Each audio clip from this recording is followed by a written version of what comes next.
On Father's Day, I expected love from my daughter. Instead, she sent me a gift that carried death inside. My wife's trembling voice warned, "Don't open it." I leaned closer and froze. The box had a strange sound. 10 minutes later, police stood in our living room, staring at the truth of her betrayal. That morning, I realized my own child wanted to turn Father's Day into my funeral. Before we continue, please subscribe to the channel and let us know where you're listening in the comments. Carrying the scent of honeysuckle and the distant sound of neighbors' laughter. Normal families having normal conversations. How long had it been since we'd laughed together? "Samantha," I said without turning around, "take your husband and leave. Don't come back until you're ready to have a respectful conversation about your financial problems and your solutions that don't involve my wallet." "You'll regret this," she hissed, grabbing her purse. "When you're old and sick and need someone to take care of you. Remember this moment? Remember how you chose money over family?" Her heels clicked across the hardwood like gunshots. Peter followed, pausing at the threshold. "This isn't over, old man," he muttered. "Family doesn't abandon family." The door slammed hard enough to rattle the windows. The silence felt heavier than their shouting had. I stood frozen at the front door, my hands still, gripping the brass handle. Through the decorative glass panels, I watched Samantha's BMW reverse aggressively out of our driveway, tires spinning on the asphalt. Jessica's soft footsteps approached from behind. "William." I turned slowly. The living room looked like a battlefield. Coffee stains darkened the Persian rug we'd bought for our 20th anniversary. Inheritance documents lay scattered across the hardwood floor like fallen leaves. The overturned family photo caught the lamplight, its silver frame winking mockingly. 43 years, I whispered more to myself than to her. "What?" 43 years I worked overtime shifts during her high school years so she could have new clothes, college textbooks, that car for her 16th birthday. My voice caught. The wedding we couldn't afford but paid for anyway. Jessica picked up the scattered papers, her movements, careful and deliberate. "She's struggling, William. The gambling problem is her choice." The words came out sharper than I intended. Every casino visit, every online bet, every lie about where the money went, her choices. I walked to the mantel and righted the family photo. 5-year-old Samantha smiled back at me, gap-toothed and innocent, sitting on my shoulders at the county fair. When had that joyful child become this manipulative stranger demanding my life savings? "Remember when she wanted that dollhouse for Christmas?" I asked, touching the glass. "The one from the expensive toy store downtown. I worked double shifts for 2 months to afford it." Jessica's silence was answer enough. We both remembered, just like we remembered. The ballet lessons, the summer camps, the brand name shoes because her friends all had them. Every sacrifice made gladly for our daughter's happiness. And now she throws coffee mugs at me because I won't hand over my retirement fund. "She didn't throw it at you, William. She threw it at the floor." The distinction felt meaningless. The violence was the same, whether aimed at me or my possessions, the disrespect identical. I bent down and picked up one of the inheritance documents. The legal language blurred as I read it, but I knew every clause by heart. Years of careful planning, conservative investments, delayed gratification. Also, Samantha would be financially secure after we were gone. "Peter's influence," Jessica said quietly. "He fills her head with these ideas about what we owe her. Peter didn't create her greed. He just gave it permission to show itself." The harsh truth hung between us. Our daughter had become someone we barely recognized, and we'd enabled it by always giving in, always writing the check, always smoothing over her latest crisis with our money. My phone buzzed, a text message from an unknown number, but I recognized the writing style immediately. "Dad, I hope you're happy. Kids need winter coats and school supplies, but apparently your precious money is more important than your grandchildren. Don't expect to see them anytime soon. Grandchildren, the ultimate weapon in Samantha's arsenal. Emma and Jake, 8 and 6 years old. Innocent casualties in their mother's war. For my wallet." She knew exactly where to strike to cause maximum pain. I showed Jessica the message. Her face crumpled. She wouldn't really keep them away from us, would she? But we both knew she would. She'd done it before during smaller arguments. A week here, 2 weeks there. Whenever we didn't immediately comply with her financial demands, the children used as bargaining chips in her endless quest for money. "William, maybe we should reconsider." "No." The word came out like a gunshot. "No more. I won't be held hostage by threats about the grandchildren. I won't teach Emma and Jake that love can be bought, that family relationships are transactions." Jessica flinched at my vehemence. In 38 years of marriage, she'd rarely seen me this angry. Even during our worst arguments, I'd never spoken with such cold finality. But something had shifted tonight. Some fundamental understanding about my daughter, about our relationship, about the future I'd imagined for our family. The illusion of loving sacrifice had shattered, as completely as that coffee mug. My phone buzzed again. 6 days later, I sat on our front porch with the Sunday paper, trying to find normalcy in the Father's Day. Morning routine. The coffee had grown cold in my mug, but I held onto it anyway, watching neighbors emerge for their weekend activities.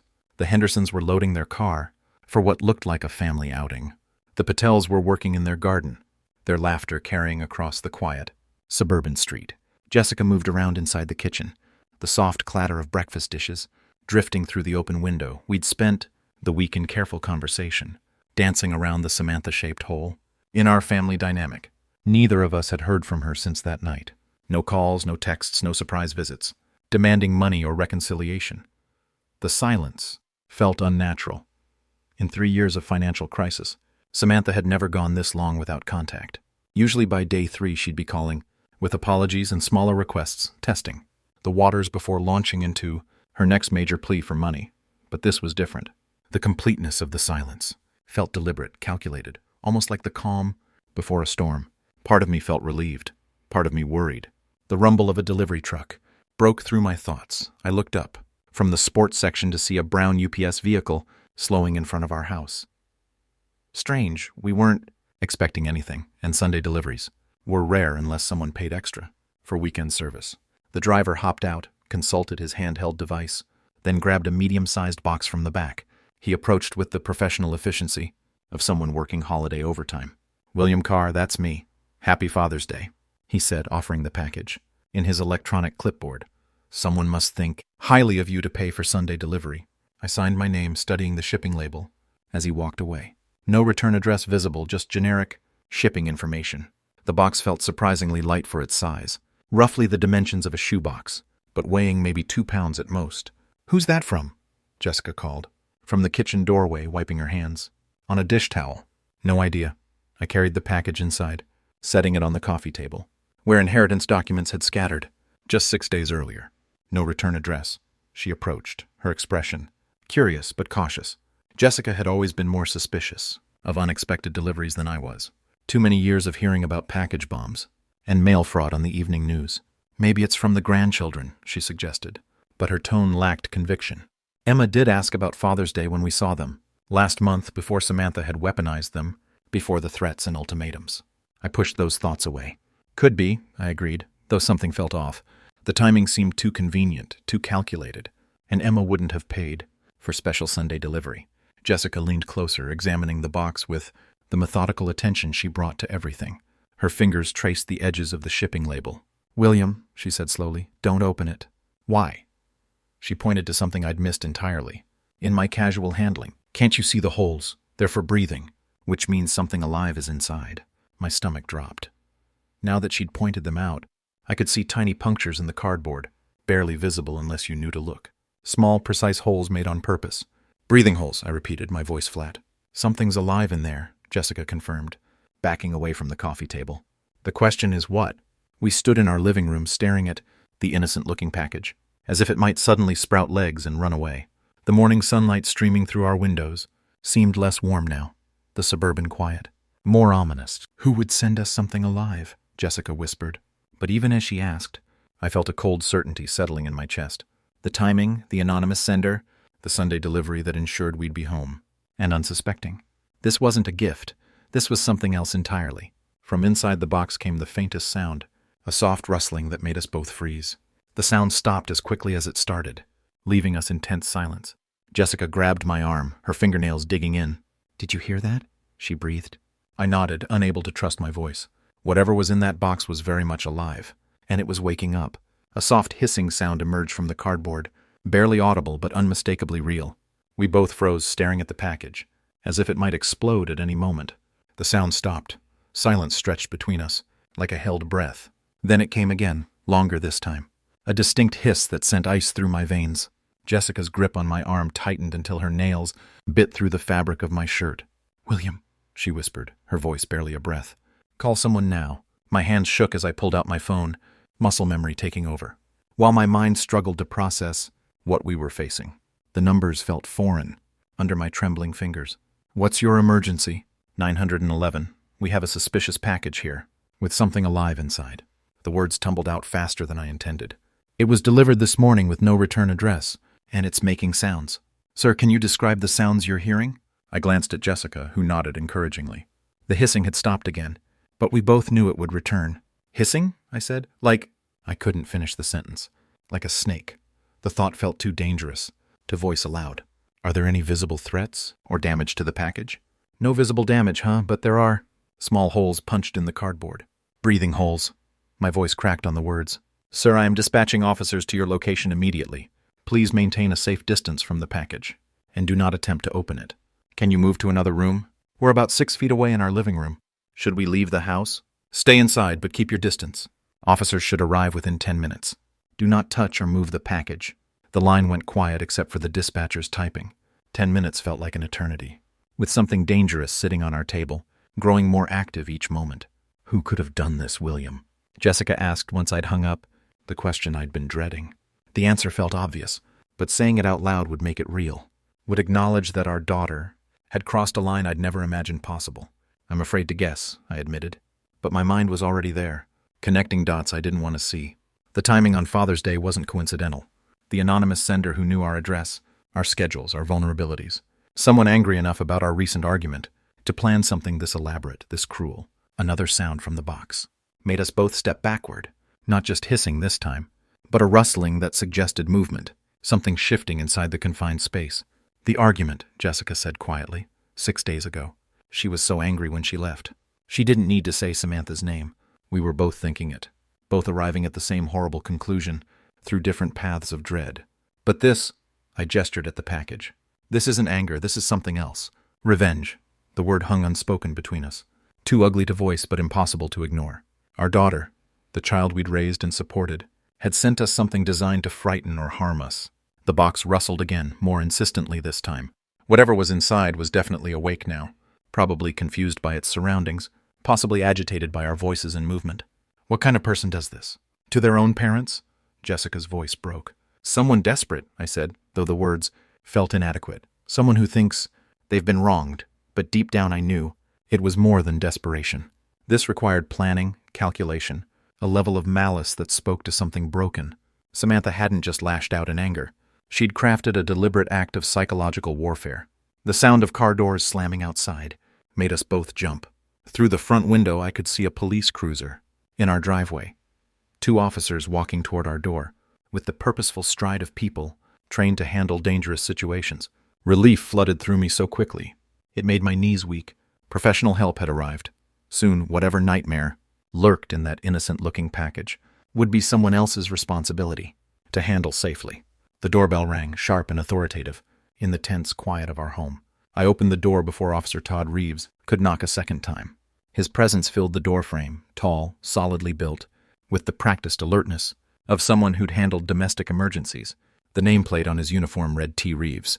Mr. Carr, I'm Officer Reeves. We received your call about a suspicious package. Yes, thank you for coming so quickly. I stepped aside to let him enter.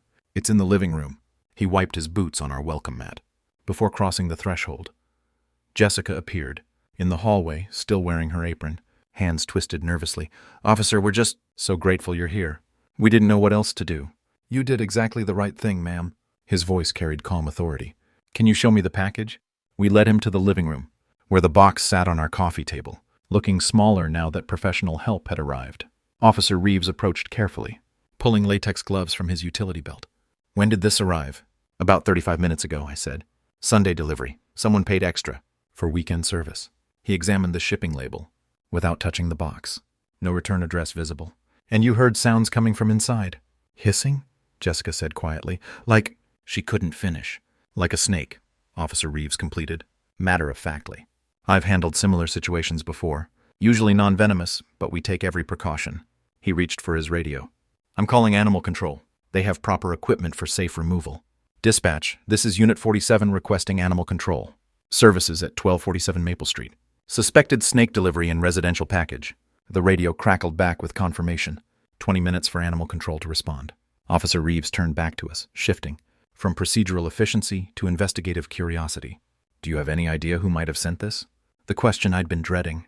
I felt Jessica's eyes on me, waiting to see how I'd respond. I don't know, I said carefully. Probably just some kids playing pranks. His gaze sharpened slightly. Kids would need access to live animals, shipping materials, knowledge of your address.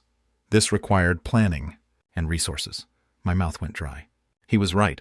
Someone with means and motive had deliberately sent us a snake on Father's Day. Have you had any recent conflicts? Family disagreements? Family disagreements? The phrase hung in the air, like an accusation. Jessica tensed beside me, both of us walking, the tightrope between honesty and loyalty. Nothing that would lead to this, I managed. Officer Reeves studied my face, noting the hesitation, but he didn't push. Instead, he pulled out a small notebook. Any unusual charges on your credit cards recently? Pet stores, exotic animal suppliers? The question hit me like a physical blow. Pet stores. The memory crashed over me with terrible clarity. That charge I'd noticed on last month's statement. Samantha used my credit card for emergencies. Reptile Palace, 127.50. I'd assumed it was something for the grandchildren. Not a snake, never a snake. Mr. Carr, are you all right? I forced my expression back to neutral, though my heart hammered against my ribs. I'm fine, just processing all this. But I wasn't fine. The puzzle pieces were falling into place with horrifying clarity. The timing, the knowledge of our routines, the access to my credit card, the deliberate cruelty of choosing Father's Day. My daughter had sent me a snake. Will you be filing a formal report? Officer Reeves asked. We can investigate the package origin, pursue charges if we identify the sender. I looked at Jessica, saw the same conflict behind her eyes.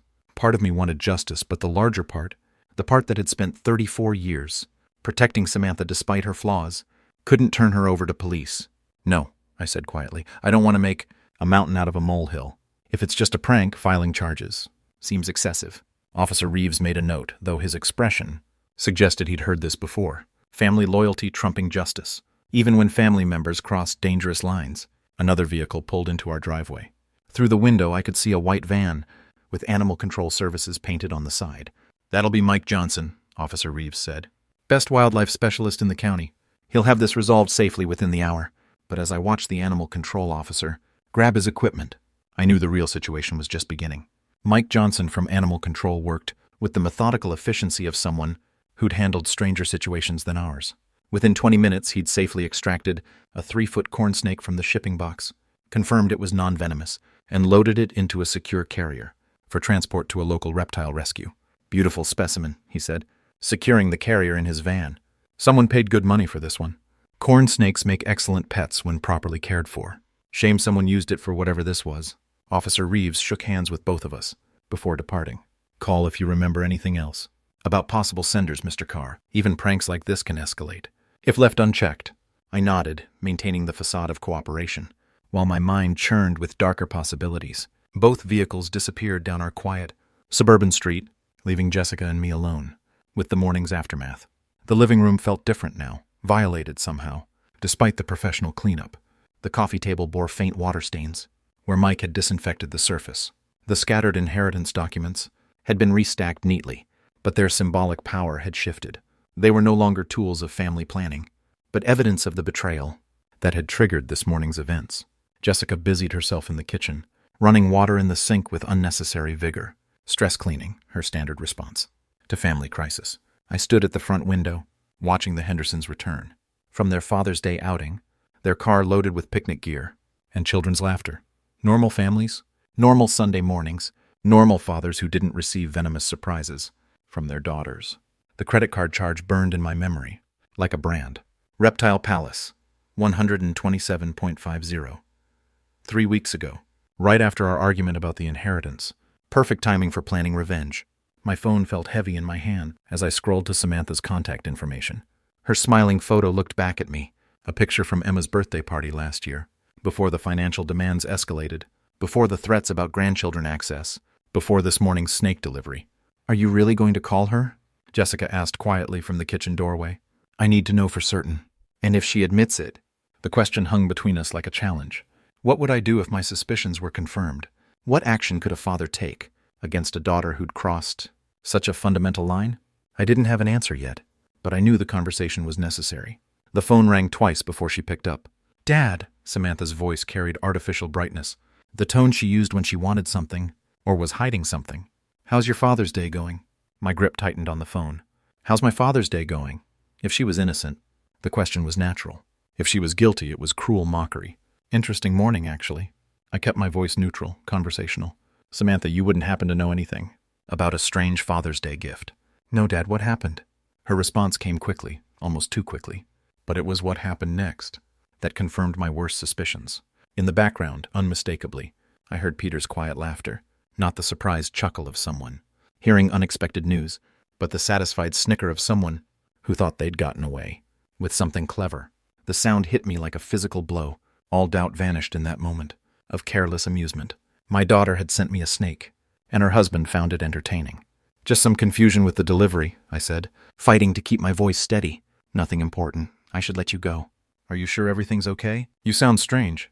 Strange? I was discovering that my only daughter had tried to terrorize me with a live reptile, and she thought I sounded strange. Everything's fine, Samantha. Enjoy your Sunday. I ended the call before she could respond, before my carefully maintained composure could crack completely. The phone trembled in my hands as the full weight of betrayal settled over me. Jessica appeared at my side, reading my face with the intuition of 38 years of marriage. You heard something? Peter laughed. The words came out flat, emotionless in the background. When she asked what happened, he laughed, like it was the funniest joke he'd ever heard. Her hand found my arm, a steadying presence in the shifting landscape of our family dynamics. What are you going to do? I looked down at the phone, then toward my home office, where the computer held access to bank accounts, credit cards, and all the financial tools that had kept Samantha afloat for 3 years running. I'm going to teach my daughter about consequences. 7 o'clock found me sitting in my home office, door closed, computer humming quietly, in the evening stillness.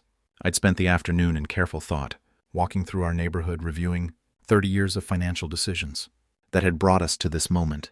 The anger had settled into something colder, more purposeful.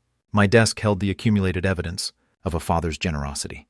Bank statements showing monthly transfers to cover Samantha's rent, credit card bills I'd paid without question, insurance premiums, car payments, emergency loans that were never repaid, 3 decades of enabling, disguised as love. The leather portfolio beside my keyboard contained documents I'd reviewed dozens of times, copies of checks written for her wedding, receipts from the car I'd sold, to pay her gambling debts, bank transfers, labeled emergency assistance, that had become monthly obligations.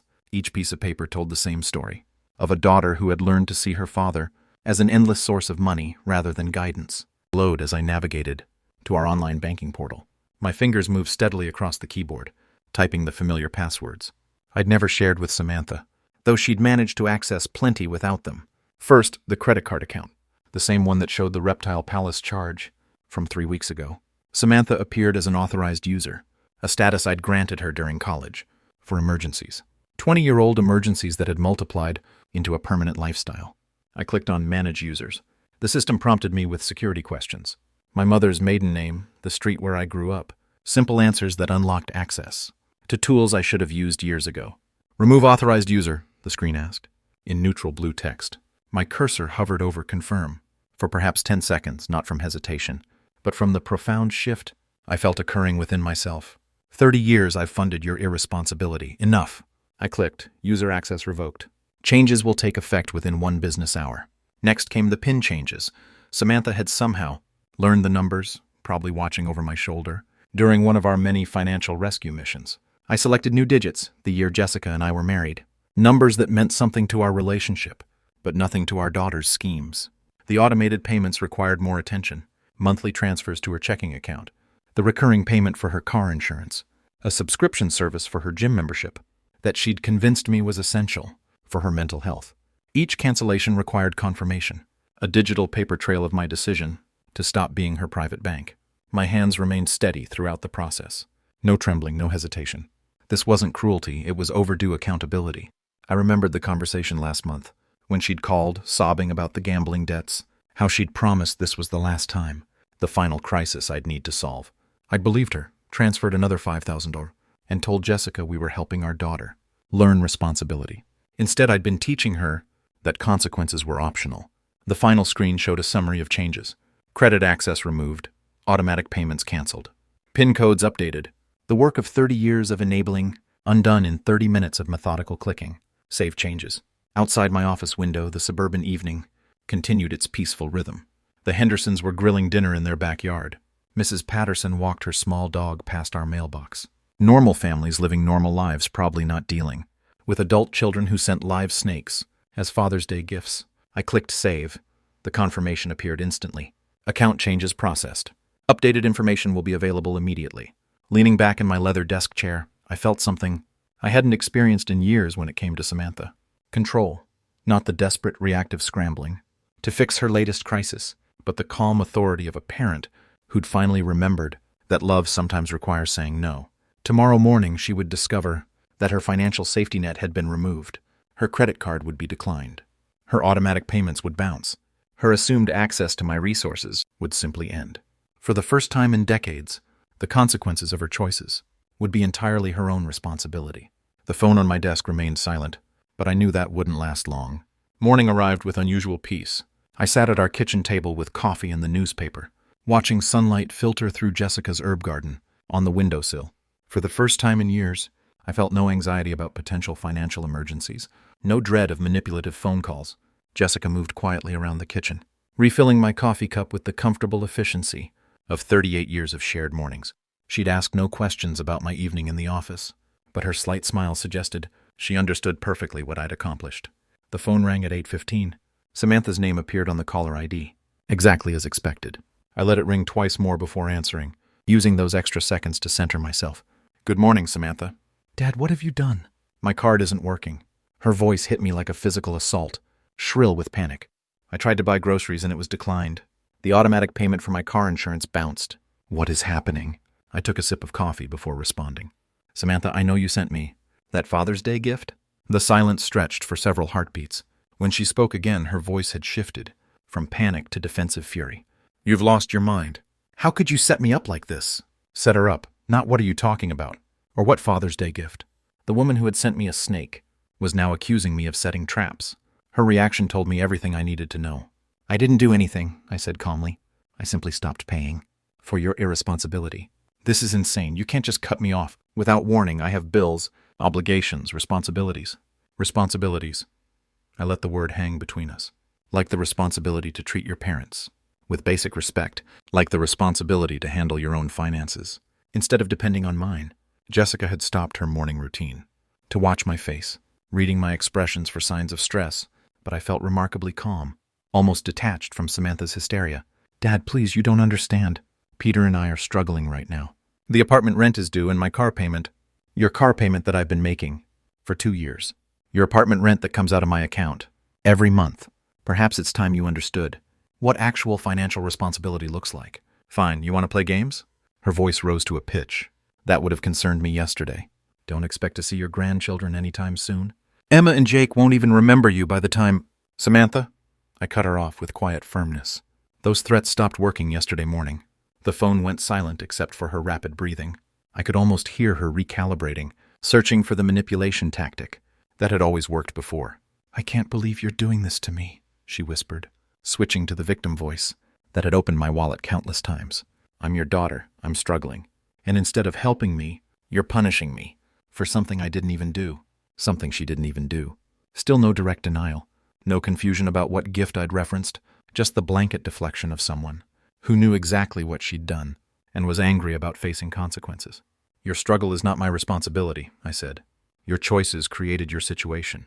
Your choices sent that package. Your choices will determine what happens next. You're being ridiculous. One little prank, and you completely lose your mind." One little prank, there it was. Not quite a confession, but close enough to confirm what her panicked overreaction had already revealed. She'd sent me a live snake as a little prank, and now expected me to continue funding her lifestyle. A prank involving a dangerous animal isn't little, Samantha. And a father cutting off financial support after 30 years of enabling isn't losing his mind. It's finally finding it. Her voice turned arctic. "This isn't over, old man. You think you can control me by controlling money? We'll see about that." The line went dead. I set the phone down gently and looked at Jessica, who had watched the entire conversation with growing admiration. The morning sunlight still streamed through her herbs. The coffee still tasted perfect. "She's coming here," Jessica said quietly. I nodded. "Probably with Peter. They'll want to continue this conversation in person. Are you ready for that?" I thought about the question seriously. Was I ready for my daughter to arrive at our home, with her unemployed husband, demanding access to money she'd never earned, threatening grandchildren she'd already weaponized? "Yes," I said, "I think I am." The sound of a car engine roaring into our driveway shattered the morning calm. Tires squealed against asphalt as the vehicle stopped abruptly. followed by the sharp slam of 2 car doors. Jessica and I exchanged a glance. We both knew who had arrived. Heavy footsteps marched across our front walkway, with determined rhythm. The doorbell rang once, sharp and demanding, then immediately again, when no one answered fast enough. I stood slowly, feeling remarkably calm, despite the approaching storm. "Stay here," I told Jessica quietly. "No." Her voice carried unexpected strength. "We're in this together." The doorbell gave way to aggressive knocking. I walked to the front entrance and opened it to find Samantha and Peter, standing on our porch like a 2-person army, ready for battle. Samantha's face was flushed red with anger, her hair disheveled as if she'd dressed hastily, and driven here in fury. Peter loomed behind her, his expression dark, with malice I'd never seen directed at me before. "Dad!" Samantha's voice vibrated, with barely controlled rage. "We need to talk." "We already talked this morning." I remained in the doorway, not inviting them inside. I thought I was quite clear. "Clear?" She laughed harshly. "You were insane. You can't just cut me off." Because of some ridiculous misunderstanding. About a Father's Day package. Even now, standing on my doorstep demanding money, she couldn't bring herself to admit what she'd done. "There's no misunderstanding, Samantha. You sent me a snake." I responded appropriately. Peter stepped forward, his bulk filling more of the doorway. "Look, old man, maybe you didn't think this through properly. Samantha has expenses, responsibilities. Kids need things. Kids whose mother threatens to keep them away from their grandparents. When she doesn't get money," I replied evenly. Samantha's face contorted with desperate fury. "Fine. You want to play hardball? You'll never see your grandchildren again. Emma and Jake will grow up knowing their grandfather chose money over family." The words that had once been my greatest fear now felt powerless against the clarity I'd gained. I looked at my daughter and saw not the child I'd raised, but the manipulative stranger she'd become. "Samantha," I said quietly, "that's not a threat. That's a blessing." The shock on her face was complete. This was not the response she'd expected. Not the devastating blow that had always brought me to my knees before. Peter's mouth fell open. "You what?" Samantha stammered. "If you're the kind of person who uses children as weapons against their grandparents, then perhaps it's better that they're not exposed to that kind of manipulation while they're young." Peter's expression shifted to something darker. He stepped forward close enough that I could smell the anger radiating from him. "We know where you live, old man," he said, his voice low and menacing. "We know your routines, your schedule. You might want to reconsider your position." I felt Jessica tense behind me, but I remained perfectly still. "Are you threatening me, Peter?" "I'm just saying that family relationships work both ways. You want to cut us off? Fine. But don't expect us to just disappear quietly." "Actually," I said, "that's exactly what I expect. And if you choose not to disappear quietly, that becomes a matter for the police, rather than family negotiation." Samantha grabbed Peter's arm, perhaps sensing he was pushing into territory that could have legal consequences, but her touch didn't calm him. It seemed to fuel his aggression. "You think you're so smart," Peter continued. "You think cutting off our money makes you powerful. There are other ways to get what we need." "I'm sure there are," I agreed. "Like getting jobs, for instance." Novel concept. "But people have been supporting themselves through employment for centuries." "This isn't over," Samantha hissed, her desperation transforming into pure venom. "You'll regret treating us like this. Family doesn't abandon family, and there will be consequences." "There already are consequences," I said. "You're living them right now." They stared at me for a long moment, perhaps finally understanding that no amount of threats, guilt, or manipulation was going to restore their access to my resources. The man who had spent 30 years being their personal bank had simply closed. Without another word, Samantha spun on her heel and stalked back to their car.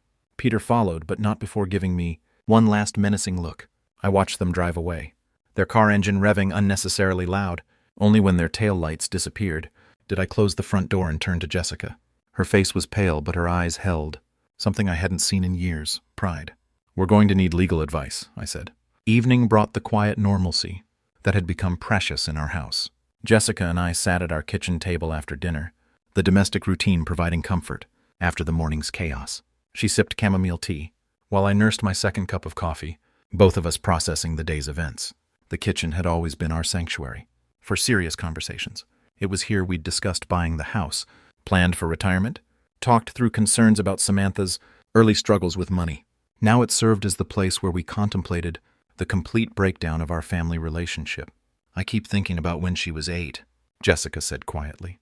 "Remember the Mother's Day breakfast she made? Burned toast and orange juice with too much pulp. But she was so proud." I did remember Samantha in her pink pajamas, standing on a kitchen stool to reach the counter, determined to surprise us with breakfast in bed. The memory felt like it belonged to someone else's family now. She used to draw us pictures, I said. Stick figures of our family holding hands. I kept them in my office desk drawer for years. I still have some in that memory box upstairs. Jessica's voice carried maternal grief. William, she's still our daughter, despite everything that's happened today. The words I'd been expecting all day. Jessica's instinct to heal, to find middle ground, to somehow restore what had been broken. It was one of the qualities I'd fallen in love with. This unwavering belief that families could overcome anything.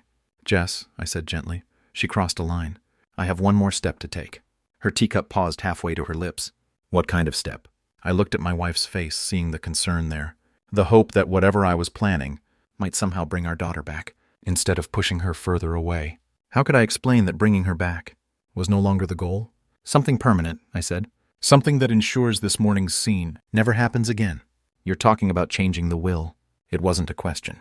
Jessica knew me well enough to follow my thought process, to understand that legal protection was the only solution left, among other things. Yes. She was quiet for a long moment, wrestling with the implications. Changing our estate planning would be more than a financial decision. It would be a formal acknowledgement that our daughter was no longer trustworthy. The grandchildren, she said finally. Emma and Jake will be better off, not learning that love can be purchased with money. I reached across the table and took her hand. Jessica, what she did today wasn't desperation. It was calculated cruelty. The snake, the threats, the manipulation. That's who she's chosen to become. But if we cut her out completely, we protect ourselves from future abuse. We protect our marriage from constantly managing her crisis. We protect our retirement from being slowly drained away by someone who sees us as a resource rather than parents. Jessica squeezed my hand, her thumb tracing across my knuckles in the gesture that had comforted me through decades of smaller challenges. This wasn't a smaller challenge, though. This was the end of something fundamental. Will it stop her? She asked. If you change everything legally, will she finally leave us alone? It will remove her incentive for contact. No access to money, no inheritance to protect, no leverage to maintain. She'll have to find other people to manipulate. The pragmatism of it felt cold but necessary. Samantha would move on to easier targets, people who hadn't yet learned to recognize her patterns. I hate that it's come to this, Jessica whispered. So do I, but I won't spend our remaining years being held hostage by threats and manipulation. I won't let her destroy what we've built together. Outside our kitchen window, the suburban evening continued its peaceful rhythm. The Hendersons were walking their dog. Mrs. Patterson was watering her garden. Normal people living normal lives. When will you do it? Jessica asked. Tomorrow morning. I'll call Margaret Summers. First thing. She's handled our legal work for 15 years. She'll know exactly what needs to be done to make it ironclad. Jessica nodded slowly, accepting the inevitable, even as it broke her heart. And if Samantha finds out? She will eventually, but by then, the legal protections will be in place. Her anger won't be able to touch us anymore. I stood up from the table, carrying our empty cups to the sink. Behind me I heard Jessica's quiet sigh. Not disagreement, but grief, for the daughter we'd lost. Tomorrow I would take that final step. Tonight I would hold my wife and let her mourn the family we'd thought we were. Margaret Summers' law office occupied the third floor of a granite building downtown, its walls lined with legal volumes that spoke of 15 years protecting families like ours. I sat across from her mahogany desk with a manila folder of documents, feeling calmer than I had in weeks. William, she said, removing her reading glasses, when you called this morning you mentioned needing comprehensive legal protection. Tell me what's been happening. Margaret had handled our wills, property transfers, and Jessica's mother's estate. She knew us as the stable couple, who planned ahead and paid bills promptly. What I was about to describe would sound like a different family entirely. I explained the inheritance argument, the snake delivery, the blocked credit cards, yesterday's threatening confrontation. Margaret listened without interruption, occasionally making notes, her expression growing more serious with each detail. Peter said they know where we live, know our routines, I concluded. It felt like a direct threat. She set down her pen and leaned back. William, this goes beyond a family disagreement. You're describing harassment and intimidation. We need to address this on multiple fronts. That's what I was hoping you'd say. Margaret pulled out a fresh legal pad. Let's start with your will. You mentioned wanting to restructure your inheritance. I want my money to go to my grandchildren's education, not to my daughter's casino, I said. That's a wise decision, William. Her voice carried professional warmth. We can create an educational trust fund that provides for Emma and Jake's schooling, college expenses, and legitimate educational needs, while preventing any access by their parents. She outlined the framework. An independent trustee would manage the funds, releasing money only for documented educational expenses. Samantha and Peter would have no access, No control, no ability to manipulate. The children's inheritance. What about Jessica? I asked. Fully protected, of course. The house, your retirement accounts, her security? Nothing changes there. This only affects what would have gone to Samantha. Next came the restraining order documentation.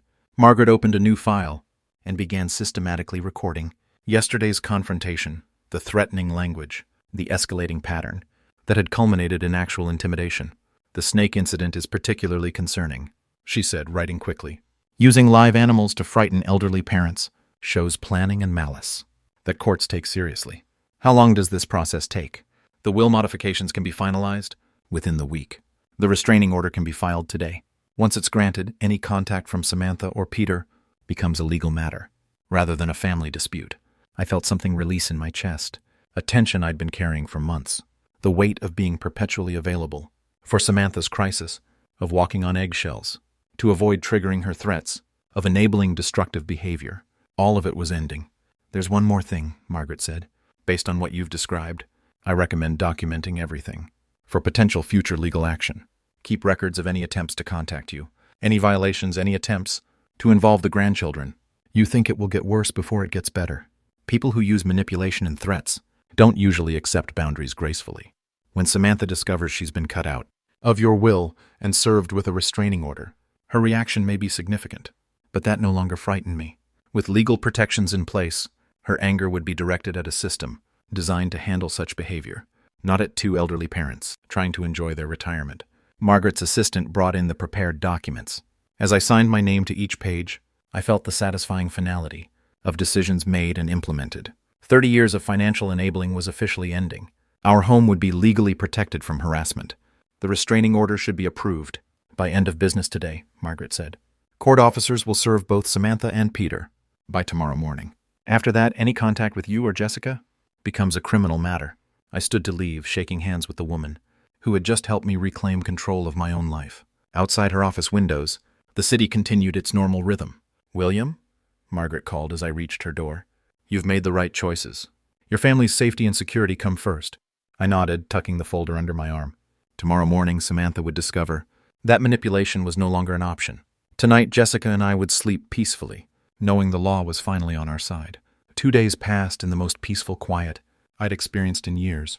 Jessica and I fell back into the comfortable routines that had been constantly interrupted by Samantha's crisis. Morning coffee without dreading phone calls, afternoon walks without checking for missed messages, evening dinners without discussing the latest financial emergency. On Thursday afternoon, Margaret called to confirm what I'd been anticipating. William, the documents were delivered at 2:15 today. Both Samantha and Peter have been served with the restraining order, and they've received copies of the will modifications. It's done. I thanked her and hung up, then sat quietly in my chair for several minutes. Outside our window, Mrs. Patterson was planting spring flowers in her garden. The Hendersons' children were riding bicycles on the sidewalk. Normal suburban life, continuing its peaceful rhythm. The papers were delivered? Jessica asked, from the kitchen doorway. This afternoon, I confirmed. It's finished. She came and sat beside me, taking my hand in hers. We didn't need to discuss what Samantha's reaction might be, or whether she would try to find ways around the legal barriers Margaret had erected. The law was clear. The protections were comprehensive. And for the first time in 30 years, we were truly free from her manipulation. I thought about the daughter I'd raised, the little girl who'd drawn stick figure families and made breakfast in bed on special occasions. That child had grown into someone who sent live snakes to her father and threatened to weaponize his grandchildren against him. The transformation had been gradual enough that I'd spent decades making excuses for increasingly unacceptable behavior. But the woman who'd stood on my doorstep, demanding money and making threats, wasn't someone I needed to enable any longer. The legal documents had created the boundaries that love alone could never establish. They got what they wanted. I'm no longer in their lives. The irony wasn't lost on me. Samantha had spent years threatening to cut off my access to Emma and Jake whenever I didn't comply with her financial demands. Now, through her own escalating behavior, she'd ensured that separation permanently, while simultaneously losing any claim to the inheritance she'd been so desperate to control. Emma and Jake would be provided for through their educational trust fund, managed by professionals who couldn't be manipulated or threatened. Their college expenses, tutoring, books, legitimate educational needs, all secured without giving their parents access to resources they'd proven incapable of managing responsibly. Jessica squeezed my hand. Do you think she understands what she's lost? She will, I said. The restraining order means any attempt to contact us becomes a criminal matter. The will changes mean there's no inheritance to fight for, no financial incentive to maintain even hostile contact. She'll have to find other people to manipulate.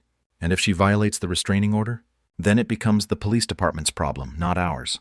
For 30 years, I'd been Samantha's safety net, catching her every fall, while she learned nothing from the experience. I'd sold my classic car to pay her gambling debts. I'd covered her rent when she claimed unexpected emergencies. I'd written check after check, always believing that this time would be different. This crisis would be the last one. The snake had been her final communication with me. Everything she wanted to say about our relationship had been contained in that box. Dangerous, venomous, designed to frighten and intimidate. But instead of driving me back into compliance, it had driven me to Margaret's office, and the legal protections I should have sought years earlier. As the sun set through our kitchen window, Jessica and I prepared dinner together, with the easy cooperation of a couple who no longer carried the weight of constant family drama. No phone calls interrupted our conversation. No emergency texts demanded immediate financial rescue. No threats hung over our heads about access to grandchildren. The quiet felt profound, like the silence after a long, exhausting storm has finally passed. Tomorrow we would wake up in a house, legally protected from harassment. Our retirement savings would remain intact, earning interest for our own security, rather than being slowly drained by someone else's poor choices. Our marriage would continue without the constant stress of managing an adult child's manufactured crisis. I had reclaimed my role as a father who loved his daughter enough to refuse to enable her destruction of herself and others. Legal boundaries had replaced emotional manipulation. Professional consequences had replaced family guilt. The law had given me back my life. Tonight, for the first time in decades, I would sleep without wondering what tomorrow's crisis would cost me. If you like this story, please like this video, subscribe to the channel, and share your impressions of this story in the comments. Thank you for watching.